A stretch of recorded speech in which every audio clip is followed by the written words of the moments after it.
نون قطنی۔ آج ہم جانیں گے کہ نون قطنی کسے کہتے ہیں۔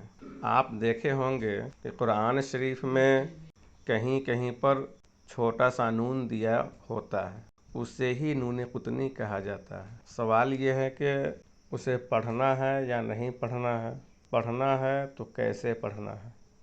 اس کی ہم ایک مثال یہاں پر واضح کریں گے۔ ویسے تو قرآن شریف میں کئی جگہوں پر ایسی مثالیں ہیں، لیکن ہم 30واں پارہ سے ایک مثال لیتے ہیں۔ لومزۃ الذی، وقف کی حالت میں، یعنی جب وہاں پر ہم رکیں گے، وقف کریں گے، ٹھہریں گے، تو اس کو پڑھا جائے گا لومزہ۔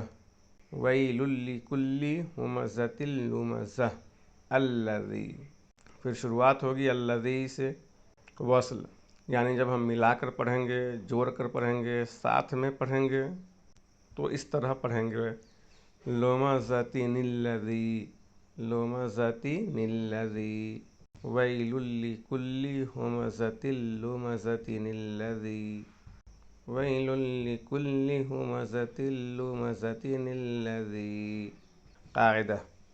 قاعدہ یہ ہے کہ تنوین کے بعد حمزہ وصل آنا، یعنی تنوین کے بعد حمزہ وصل آتا ہے تو اس طرح سے پڑھا جاتا ہے، وصل کی حالت میں، جوڑ کر کے پڑھنے کی حالت میں۔ وجہ کیا ہے؟ وجہ یہ ہے کہ تنوین میں دراصل نون ساکن چھپا ہوتا ہے، جیسے ان، دو زبر کی مثال، ان دو زیر کی مثال، ان دو پیش کی مثال۔ کل ملا کر کے تینوں جگہوں پر دو زبر ہو یا دو زیر ہو یا دو پیش ہو، اس کے اندر نون ساکن ہوتا ہے۔ حمزہ وصل کے بعد والا حرف ساکن ہوتا ہے۔ ایک ساکن یہاں ہو گیا تنوین کا ساکن، اور دوسرا ساکن یعنی حمزہ وصل کے بعد والا حرف ساکن ہوتا ہے۔